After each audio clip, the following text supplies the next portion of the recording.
Hola, ¿qué tal? Muy buenas tardes. Tengan todos, a toda la audiencia que nos ve y escucha. Mi nombre es Luis Enrique Mendoza Catalán. Actualmente soy estudiante de Derecho y pues el día de hoy vengo a compartirles un poco de mi conocimiento acerca de lo que es la materia del Derecho Civil, en este caso la materia de Derecho Civil 2. Y pues en esta travesía voy a hablarles sobre lo que son dos temas bastante importantes para lo que es el Derecho Civil, que van a ser los vicios del consentimiento y los elementos de la validez. Bueno, para todo esto, ¿qué es un consentimiento? ¿No? Primero recordamos que el consentimiento es uno de los elementos esenciales que, sobre todo para que un contrato sea válido, ¿no? Entonces, es el acuerdo libre y consciente de las partes para obligarse mutuamente a través de un contrato, ¿no? Para generar lo que es una obligación. Si no hay un consentimiento, no hay un contrato. Sin embargo, el consentimiento debe ser válido, pues es decir, que debe formarse sin errores, sin presiones y sin engaños sobre todo. Recuerde que hay dos tipos de consentimiento, que es el expreso y el tácito. Prácticamente el expreso se va a dividir en lo que es el verbal y el escrito, y el tácito es como lo que dejamos pasar conscientemente. Por ejemplo, no sé, en un caso muy particular, no muy general, que es me hacen bullying y yo permito que me sigan haciendo bullying. Entonces estás consentizando ese tipo de agresión verbal tácitamente, porque no le estás diciendo nada. Entonces se entiende que estás dando tu consentimiento. Entonces, pues más o menos es una ideología sobre ese consentimiento, ¿no? Ahora, bien, ¿qué son los vicios del consentimiento? Bueno, pues son situaciones que van a afectar la voluntad libre y consciente de una de las partes al momento de contratar, ¿no? Eh, lo que puede hacer que pues el contrato sea anulable, ¿no? En otras palabras, pues el contrato se celebró, pero pues no con una voluntad completamente libre, ¿no? Recordemos que en el derecho civil mexicano y en general en el derecho continental los vicios de consentimiento van a ser 4: el error, el dolo, la violencia y la lesión en algunos casos. Aquí también van a aparecer figuras como lo son la amenaza, y ahorita vamos a ver cada uno a detalle, ¿no? Primeramente, pues clasificar, ¿no? Que dijimos que era el dolo, la mala fe, las amenazas y las injurias, la violencia y el error. Dentro del error vamos a encontrar 4 errores, que va a ser el error de hecho, el error de derecho, el error de cálculo y el error de persona, que ya no es tan común, pero se sigue implementando.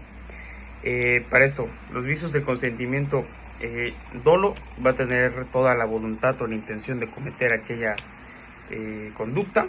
Mala fe es aprovecharse de la ignorancia del individuo y nunca lo vas a sacar de ese error. Por ejemplo, en el contrato de arrendamiento, ¿no? ¿Qué obligaciones generales nos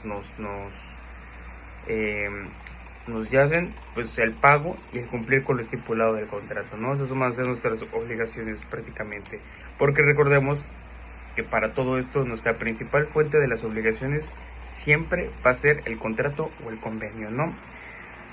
Y pues para saber cómo se perfeccionan los contratos, pues prácticamente pues va a ser por el consentimiento, ¿no? Excepto aquellos que se deban resistir una forma pues establecida por la misma ley. Ahora bien, podemos pasar a lo que es el error. Pues el error prácticamente pues va a ser una falsa representación de la realidad, que va a llevar a una persona a manifestar su voluntad de forma pues equivocada prácticamente, ¿no? Lo que veamos diciendo, el error de hecho, de derecho, que va a ser el error de hecho, va a ser que afecta la naturaleza del acto o a la persona con quien se contrata. Pues por ejemplo, confundir una casa con otra, ¿no? Prácticamente. El error de derecho va a ser el desconocimiento o confusión sobre la norma jurídica que se aplica, pues aunque no siempre sea inválida en el contrato prácticamente, ¿no? Aquí lo que podemos saber es, por ejemplo, el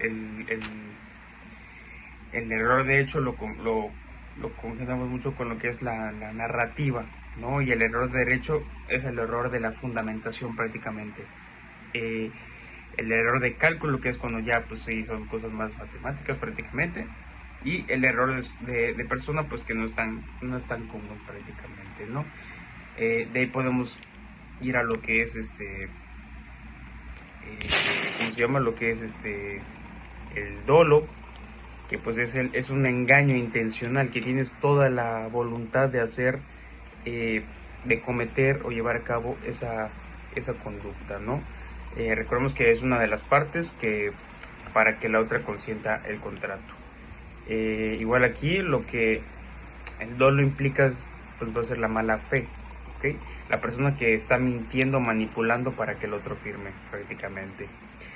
Los elementos pues prácticamente van a ser los actos o con las conductas engañosas, la intención de inducir al error de la persona, que esa es la clave, y que el error pues provocado que sea determinante para el consentimiento de dicha.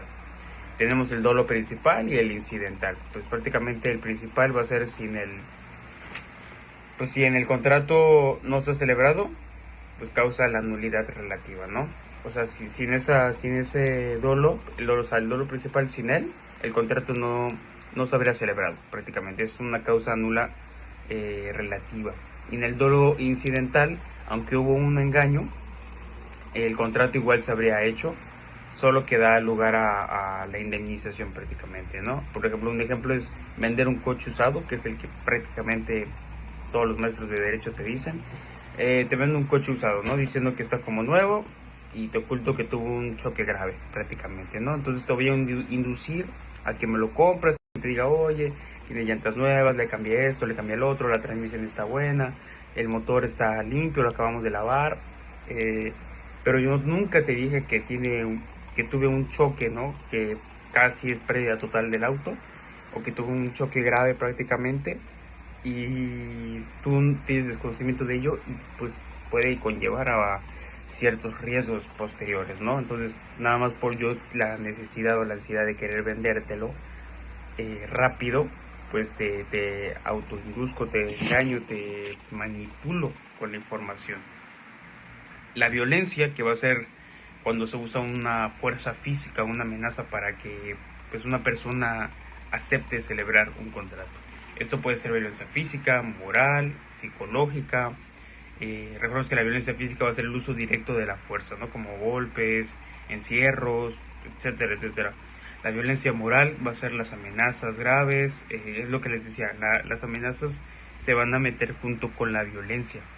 Pues amenazas contra la vida, la integridad física, la integridad moral como persona, la libertad de los bienes del afectado y de sus seres queridos, vida de familiares, etcétera, etcétera. Para que sea violencia, el requisito va a ser que sea capaz de infundir temor, ¿sabes? Como un temor fundado en una persona razonable, ¿no? El ejemplo que les decía, pues es obligar a alguien a firmar un contrato, pues bajo una amenaza de matar a su hijo, ¿no? Si no me firmas el contrato de compraventa, si no firmas ese contrato, pues me quiebra a tu familiar, me quiebra a tu hijo, ¿no? De ahí vamos a pasar a lo que es la lesión, ¿no? Que pues eso es opcional según sea el caso. Pues la lesión va a ser el aprovechamiento de la necesidad, la ignorancia y la inexperiencia de que una persona pueda obtener una cierta ventaja excesiva, ¿no? Aquí se trata sobre un contrato aparentemente válido en el que pues una de las partes obtuvo un beneficio desproporcionado por abusar de la otra. Aquí lo que va a decir el Código Civil Federal va a ser que la lesión se va a aplicar principalmente a menores o personas pues incapaces, ¿no? Pero en algunos códigos estatales como el estado de Yucatán, de Querétaro, de México, lo van a aplicar también en los adultos en condiciones de vulnerabilidad, ¿no? Y sobre todo, pues ya para ir cerrando, pues va a ser las consecuencias jurídicas de los vicios del consentimiento, ¿no? Que cuando un contrato presenta un vicio del consentimiento, pues es anulable. La nulidad pues va a ser relativa. Esto significa que el contrato sí existe, pero puede ser anulado a petición de la parte afectada, ¿no? Pues debe reclamarse dentro de un plazo determinado, generalmente 4 años después de que cese el vicio, y la parte culpable puede ser obligada a indemnizar los daños ocasionados. Pues este tema de los vicios de la voluntad, pues son fundamentales como para futuros abogados reconozcan cuando hay un consentimiento viciado, ya que puede salvar a un cliente de un contrato injusto o inválido. Pues le reconozco que los contratos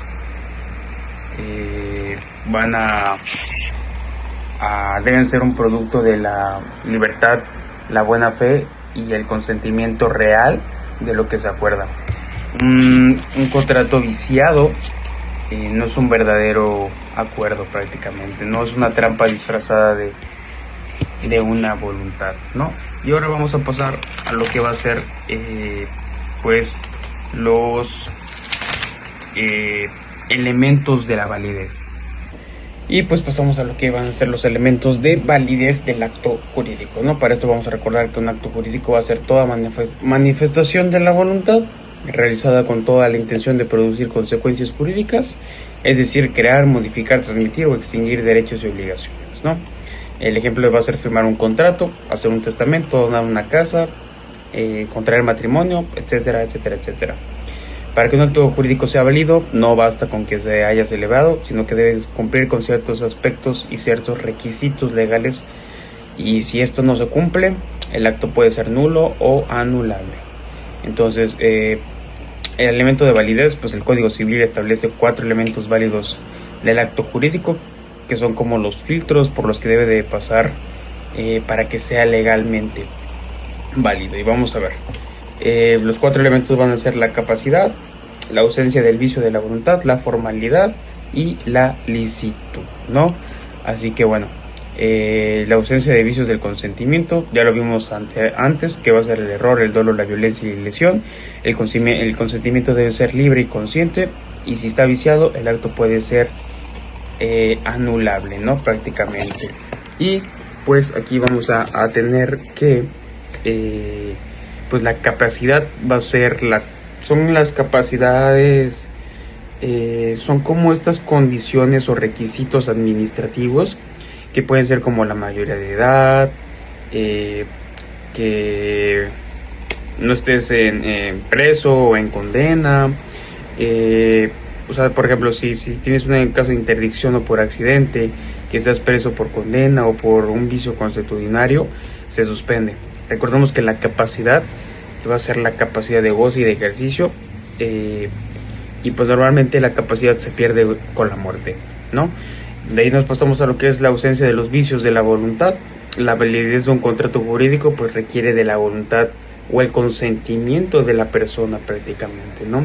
Sin embargo, esto no puede ser influenciado por las fuentes externas como las estafas, las amenazas, los chantajes o las incapacidades de la persona, ¿no?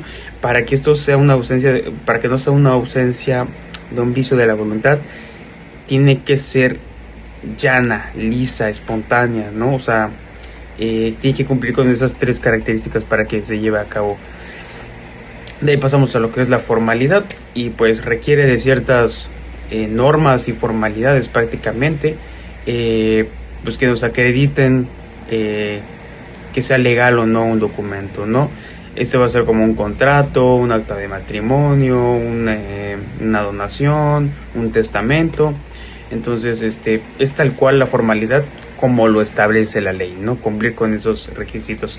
Aunque un documento puede indicar la voluntad de 2 partes en forma de un contrato, pues si no se encuentra debidamente conformado o carece de todos los parámetros exigidos por la ley, se puede proceder con su anulación. Y el cuarto y último elemento va a ser lo que es la licitud. Recordemos que un acto jurídico solo puede ser válido si las condiciones que establece cumplen con la ley, o sea, cumplen con las leyes en donde se supone que será ejecutado ese acto jurídico, ¿no? Y pues prácticamente pues es prácticamente los 4 elementos. ¿Qué llegará a pasar si falta alguno de estos elementos? Pues bueno, el acto puede ser nulo, quiere decir que nunca existió legalmente, por ejemplo, vender algo ilegal, o puede ser anulable, o sea, la nulidad relativa, que quiere decir que existió, pero puede invalidarse si alguien lo impugna, por ejemplo, firmar bajo amenaza, ¿no? Y pues, en resumen, pues, pues podemos decir que como futuros abogados civiles deben aprender a revisar cada uno de estos elementos, analizar un contrato o un acto jurídico. Si uno falta el acto, pues no tener efectos legales o ser impugnado. Un acto jurídico es como una construcción bien hecha, ¿no? O sea, tiene buenas bases, tiene buenos materiales y fue realizada correctamente, ¿no? Pero si algo falla, puede derrumbarse. Entonces, solo que quede claro que debe cumplir estos actos jurídicos con los elementos de la validez y lo que habíamos mencionado de los visos del consentimiento, ¿no? Que no se les olvide que es error, dolo, mala fe, violencia y lesiones. Pero sin más que decir, me despido, espero verlos en una edición más. Agradezco a toda la audiencia que nos ve y escucha y espero verlos nuevamente en una nueva edición. Gracias.